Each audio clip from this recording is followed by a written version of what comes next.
and welcome to a new series for the YouTube channel, which is, hang on, let me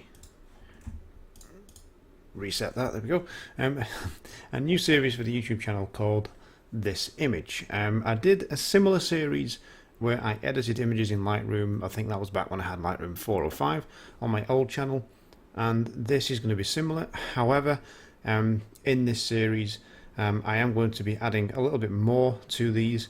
With some edits I may go into Photoshop, and I may also show some behind the scenes footage to give you a greater understanding of how the image was made, so you can see how I shot it on location in studio, as well as get a wider view, maybe a still wide shot of the setup, positions of the lights and so forth.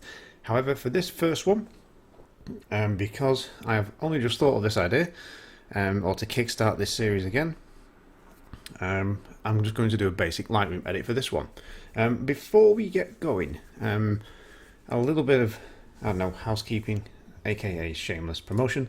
If I click over to my website here, if you want to keep up to date with what I'm doing, things like this series, new projects that I'm starting, plans for upcoming photography events at the studio, workshops and so forth, you can do so by clicking on the newsletter subscription when it loads, and click on get notified, and you can sign up there and get newsletters as I push those out and publish them.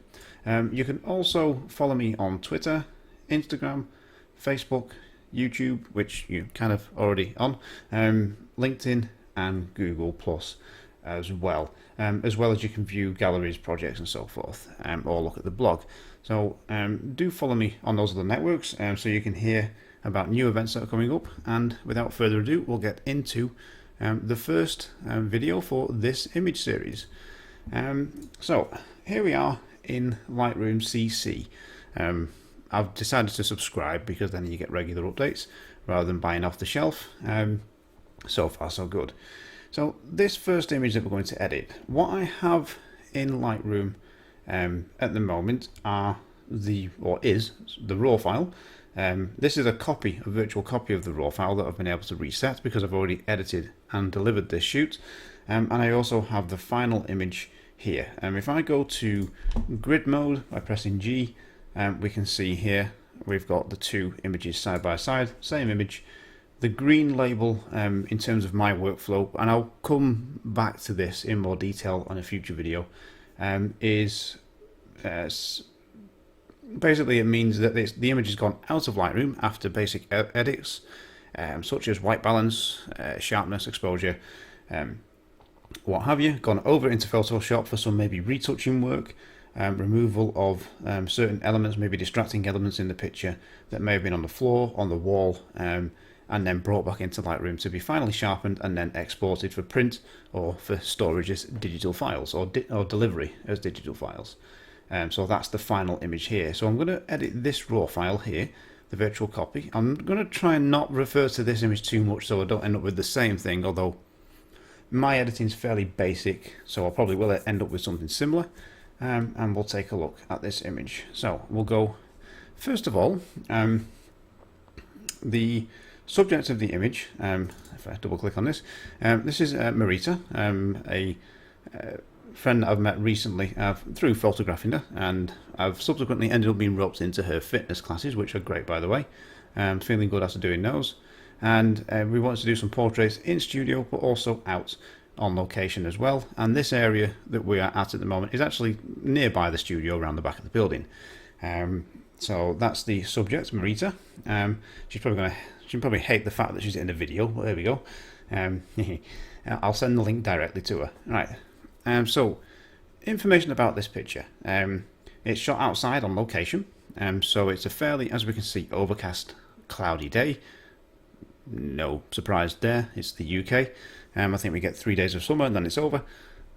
So lighting is fairly soft, even maybe in places a little bit flat. We did get some sun breaking through during the shoot, but this is a combined exposure of the available natural light, if you will, and also flash. Now, how I made this image, what we'll do, I think we'll cover the gear first. It was taken with a Canon 5D Mark II. That's the body of choice that I use. I've got two in the bag, one as a backup, one as a main. So if I'm shooting an event such as a wedding and so forth, I can run with two cameras. It was also shot with the 70-200 f2.8 LIS. That's the version 1 because it's a lot cheaper than the version 2. Hence why I've got that one. ISO 125, which I'll cover more in a moment. 73mm, so it's almost at the lens's widest focal length. 160th of a second at f8. Okay, now the light in this picture is actually a speed light, a Canon 430 EX2. Could be any speed light, doesn't matter. They all spit out light. In a saber strip. Now, to give you an idea what a saber strip is, because I don't have a behind the scenes wide shot, I always forget to take those. What we'll do is we'll have a quick look at, excuse the keyboard noise, but God, that's annoying. Alright, saber strip, I can hear that through the headphones I've got.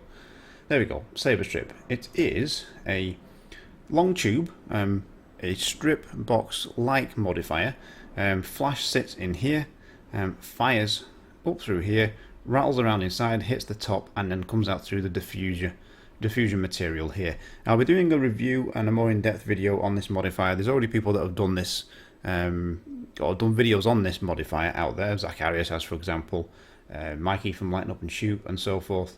But I'll do my own because I've got one at the studio, which I'm kind of borrowing from a friend.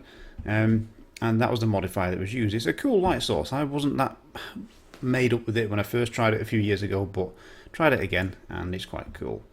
So now if we go back to, there we go, back to Lightroom. And now the placement of the light is just above Marita, out of frame. So it's just up here, held rather expertly by my good friend Mark. He sometimes shoots with me or assists as well. And by the way, shout out to Mark for pointing me towards the software that I'm recording this screencast on, which is Open Broadcast software, open source, great. It was using Microsoft Encoder or Media Encoder and it sucked. It just can't handle the 2K monitor resolution that I'm working on here. So the saber strip is just out of frame, held in paramount lighting position, if you will, or butterfly lighting position just overhead. Okay, and just slightly out of frame. The flash was on, if I remember, half power, and fairly close to the subject because you can see it's bright here, good exposure on here, and it tails off down the body as the light falls off because we're working quite close. Now, I made the jumps at ISO 125 to give me a little extra exposure to get f8. Okay. Caveat with that is when you make an adjustment with ISO, you are bringing up any light source within the picture, natural available light or the flash that you're using. But that 1/3 stop gave me the flash exposure that I wanted and didn't really affect the available or the ambient light to any detrimental value, so that's fine. So that's why we're at ISO 125. It's not because it's cleaner than ISO 100 or anything like that, it's just purely for exposure reasons. Now, my shooting position, as you may well be able to tell, is down here. So I'm lay on the floor. I do this a lot. I'm shooting up. Okay, camera's obviously in vertical position. Focus, slightly recompose, although I have plenty of depth of field at f8, and then fire the shot there. So I could have probably done with my 35mm to get a different frame that I wanted, but I left that in the studio in the bag. I walked out there with just one lens, a 70-200, so this is what we came away with. So we'll get into the edit. So we'll click over to the develop module, and what I tend to do when I first bring an image into Lightroom is I will, once I've done all the keywording, the import, and let the previews build and all that stuff, that's, by the way, the perfect time to go and get a cup of coffee or something. What we do after that is I click the shadow clipping and the highlight clipping on, just to make sure I've got no detail being lost. Now, if I've got a bit of clipping in a zip, a piece of jewellery and such, I'm not really worried about that. It's a reflective material, although if the image is about that jewellery, about that zip on the jacket, then you have to take a bit more care with that and maybe deal with that either in camera or in post later. So overall a good exposure. Happy with the exposure, nice and clean out of camera.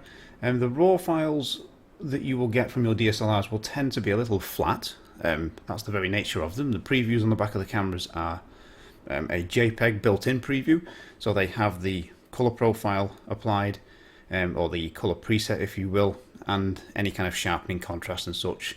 So that's what you see on the back of the camera. Now other than that, what I tend to do is go into lights out mode, which is by pressing L once you can kind of get rid of all the stuff in the background, all the menus and controls, or you can press it again and then you can get an overall better view of the image. And it's sometimes handy to do this so you've got nothing distracting on the sidelines and you can start to see what could be a problem with this image and what's distracting. And it's elements like the white, I don't know, rubbish, whatever it is, on the floor here. And I did go into Photoshop and remove these elements, as well as some of the marks. If we zoom in here, on the wall, these white marks here, you can't see them when you're zoomed out, but they are there. And because they are a lighter value than the dark brown wall, they do kind of stand out. And obviously things like this are brighter than the grey floor concrete, so they do stand out. Think contrast. If you've got a dark object on an overall, in the background of an overall bright white scene, then you're going to see it, it's going to stand out, and on the flip side vice versa as well. So we'll bring all the controls back and we'll start making our adjustments here. Now I'm not a let me grab a drink of water as we hear the glass hit the desk. I'm not a Lightroom guru or a I don't know, an expert within Lightroom, Photoshop and editing. I don't do a whole ton of post-production work myself in terms of the work or amount of work to an image. I'll go in and remove distracting elements. I'll go in and deal with blemishes on skin, maybe remove stray hairs and things like that. Of course, that's fine, but I don't do a whole ton of work. So we start with a basic move to a medium contrast point curve. I always start there. And it's probably a little bit too contrasty at the moment for myself. Colour saturation kind of goes up, and it might suit some images. I mean, everything's different, but I tend to always start with this medium contrast curve. I should probably get Lightroom to apply that as it imports, because I always go to it just to save a bit of time. And now we will start to work on the white balance. Now the white balance as shot, that was on flash white balance on the 5D Mark II, and Canon colours are one of the reasons why I shoot Canon. I prefer the colours from them over the likes of other cameras, certainly on Nikons. That's not me dissing Nikons, it's just a personal preference. There's something good about the skin tones from Canon out of camera, certainly on the 5D2 sensor. So flash white balance, and I'll typically set my white balance to the most dominant light source in the picture, and that's most important on the subject here, Marita. So shooting with flash white balance, there we go. And it's daylight, 5500, 5600 Kelvin. So most of the time with the available light that you're working in, it kind of falls close.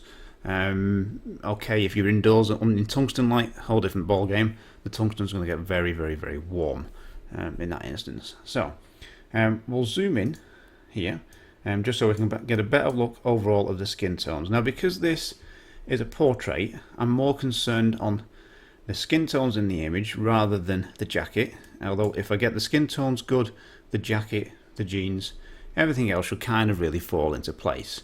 If you're photographing a set of garments, maybe a fashion line for a designer, then everything is about the clothes, the story about the clothes, the feeling, the emotion, whatever they're trying to convey. Colour's definitely important, and you need to make sure the colour in post or after post matches the colour of the actual product at that point. However, that's not the case here. So we'll zoom in and we're just going to make some small adjustments. Now, easiest way to do this is grab the slider and go, whoa, it's Dale Winton, or uh-oh, dead. So we can move this kind of up and down and just get in the ballpark of where we start to see good colour. And I know flash white balance, the kind of light that we get out of a modifier like this with a speed light, it's going to be around about 5300 to 5400 Kelvin for myself, personal taste.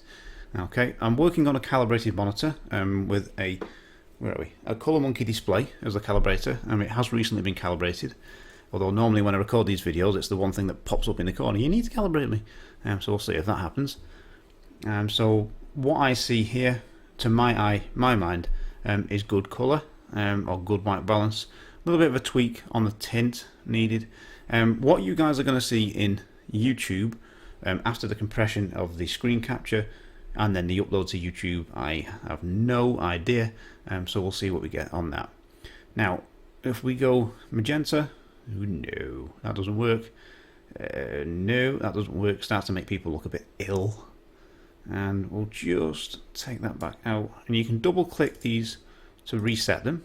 And I probably am going to go to about minus, there we go, -6, maybe -4 on that. I know the keyboard's loud, I'll try not to do that too much. There we go. That's looking good there. So I don't need to touch white balance. Now what I will do as well is I'll back off saturation and vibrance a little bit, and it's usually to about -3, -4, again with the keyboard. That's annoying. Okay, on those. And it's just to take a little bit of the saturation off. I may work on the contrast and bring that back, but with the sharpening work, with clarity and other elements that are changed, I know that the end result is just going to need a little bit of that taken off, so I tend to do it at this stage, just kind of out of habit. Now, one thing that I'll do before I forget is we'll go to enable profile corrections.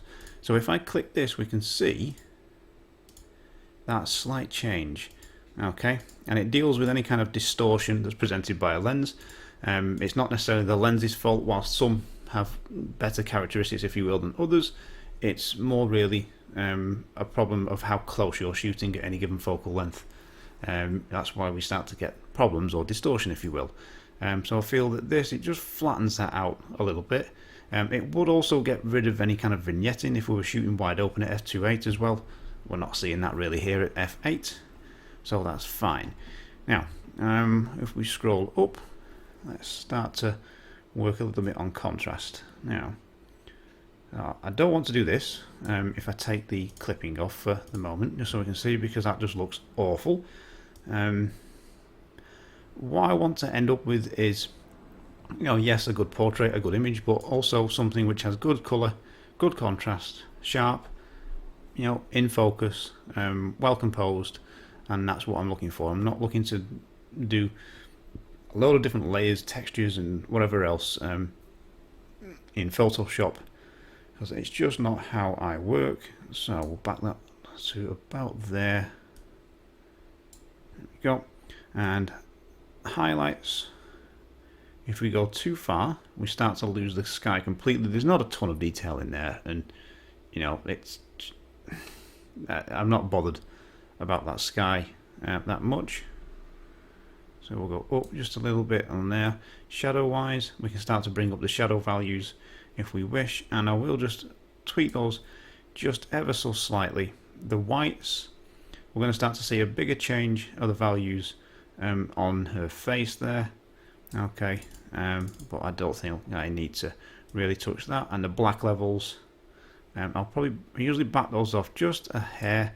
Again, it's not much. I've got a good histogram here that I'm working with, so it's not a whole lot that I'm changing. And if we stick the clipping warnings on, nothing really being lost apart from whatever's under here, which is of zero interest, not bothered about that, and whatever's under the container there, not a problem. Now, sometimes I will come down to the tone curve and do a little further work here, because it's slightly different as to using the other sliders up here in terms of what it will affect. Now, obviously, if I go too far, we start to really clip the sky, and I don't want that, because then you end up with a very, very bright top section, which then kind of just fades off, and it's just too much. It's too bright up there. So we'll back that off.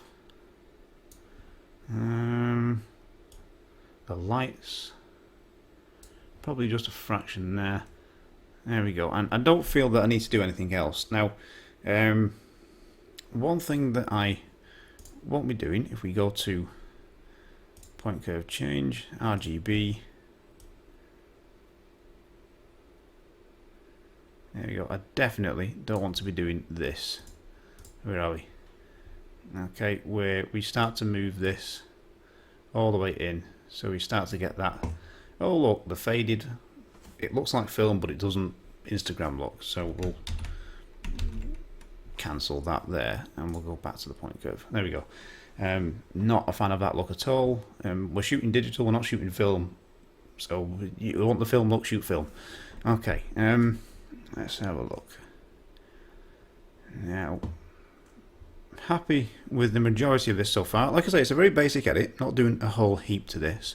Now, what Lightroom does, by default, when you import an image, it will add some color noise reduction, and it starts with a hair of sharpening at 25.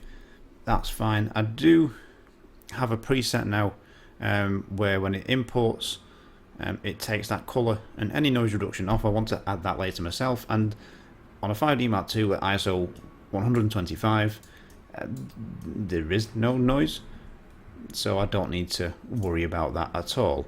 There's no point in softening any part of the image for something that's not there, so no problem. Now, happy with this so far, and I can already tell, knowing from memory, it is pretty close to my original edit, which is that green labeled one down here. And again, I just work simply, looking for good color, good contrast in the image. And what I will finally do is, I would at this point go to edit in Photoshop CC, okay, and then I would deal with removing elements like this. I mean, something like that there, you could grab the brush in Lightroom, okay, and it will select an okay area. It's an out of focus area because it's close to the camera, close to the lens, so that's gone there. Fairly simple, although for the more complex elements like the fag butts and things like that, which because of the brightness and the tone of it, it's a little bit distracting. It can take the eye away a little bit, so I would remove that. Any bright elements that are on the floor, I'd go into Photoshop and get rid of those. I won't do that in this video because it's just going to be me with the healing brush getting rid of that stuff, so there's no need really to see that. Now, I didn't do any kind of skin retouching because there's no need to. It's a full-length portrait. Marita's got a great complexion, great skin. No need to go in there and soften the skin up. I've got no intention of going in and doing frequency separation either. Most definitely not on a full-length portrait. What I will say is the 70-200 version 1, what I've found in the few months that I've had that lens is it sucks shooting backlit. So someone against a window, someone on a white seamless set, it just falls apart. It needs some post to get it anywhere workable. Certainly compared to the 24-105, that holds contrast far better. So does my 85 1.8. But it's a nice sharp lens. Image stabilizer is good. Okay, it's not as sharp and as good as the version 2, but it's cheaper. I also like how it renders color and it renders skin. Okay, and so it's rendering skin tones really, really well. Okay, nice. It's not too sharp. A lens can be too sharp, to whereby you're actually bringing out more detail in blemishes and things and having more work to do in post. It's the same with a camera, and too much resolution, too sharp of a lens. Like, I wouldn't want to buy a 5DSR with the 70-200 version 2 and shoot portraits with it, because you just don't need portraits that sharp. You know, something like the 5DS, 5D Mark III, 5D2, with either one of the 70-200s is fine. But I like the way it's sharp, but not too sharp on this. So speaking of sharp, we'll add some sharpening. Now, I'll quickly flick to black and white just to show you. Could it work in black and white? Yeah. Works better in colour, because you start to get too many tones which start to look very similar in black and white. You could work the black and white channels to make something of it, and I may come back and do a black and white conversion of this later on in another video, but I do prefer the colour image of this. Now, actually, before I do the sharpening, I do need to do one more thing, and the reason why I'm doing this now, thinking, oh, I've just remembered, is this is take 6 of this video overall. The first 5 were with that rubbish software my fluffing of my lines, if you will, and that software crapping out and crashing. So this is take number 6. So I'm going to go to the brush tool. Okay, it's set to minus 0.16 exposure, highlights down, fairly low flow and density, and I'm just going to burn down that area on the wall. Because the light is up here just above Marita and slightly forward of it and then tilted back towards to get good light in the eyes and good shadow under the chin, it is causing a brighter value on that wall up there. So we'll just burn that down just a little bit. I don't want to impact the shadow darkness here, whether it's just a shadow or a darker bit of paint, because it's going to make that stand out further. Obviously this is a darker area caused a little bit by the shadow of Marita as well. That's fine. I'll just burn that down there. There we go, done, whilst I remember. Okay, you can do a lot in Lightroom with the brushes. If you go over something, you can then use another brush to actually remove it with the eraser brush or eraser tool, if you will, like if you're using filters. There's a lot of power in Lightroom, which I'm still learning myself, to be honest with you, but we'll get there with it. So overall, it's looking pretty good. Now I do need to just tighten the image up a little bit with some sharpening, and I may just make an ever so slight adjustment on the exposure. Now that adjustment there, okay, is not a lot at all. It's 1/10 of a stop, and the reason why I'll do that in post rather than with light is with a speed light you can't do 1/10 of a stop. It's just not an option, and you can't do it with the camera either. You could maybe meter it out and move that light ever so slightly closer to measure a plus 1/10, but that's an easy fix, an easy do in post, and it just brightens our face up a little bit, adds a bit of snap, and then we'll go into the sharpening. Now I've got sharpening presets over here. Obviously the 5D2 is within here, 40 radius, 40 sharpening, 1.2 radius, detail 27, and a plus 4 on the clarity. So we'll zoom in here, and we'll just see the difference that it makes, and it's subtle. So if we click on this, there we go, it just tightens everything up. It's not over sharp, okay, but it's sharp enough, and it just tightens everything up, brings us some detail in. And what I've started to do as well, if we scroll down here, is, where have you gone? The dehaze tool. Now if we go nuts with this thing, come here, that looks horrible. It's a dream scene or something. No, it's not. Or obviously if you go all the way up there, oh look, we've got a blue sky. But yeah, the rest just looks terrible. So we'll reset that. And I have just started to use this just to add a little bit of, I don't know, micro contrast maybe. That's kind of done with clarity, but it just helps to tighten things up a little bit. Just adding a little hair of dehaze. So I'm probably going to add that into my sharpening preset as well, just so it's always there. And that is the final image. Not a whole heap done in terms of from camera. If I create a virtual copy of that, so it's a virtual copy of a virtual copy. Does that work? It does work. Now if I reset the virtual copy of the virtual copy, boom, there we go. We can have a quick look if I select those two and hit compare.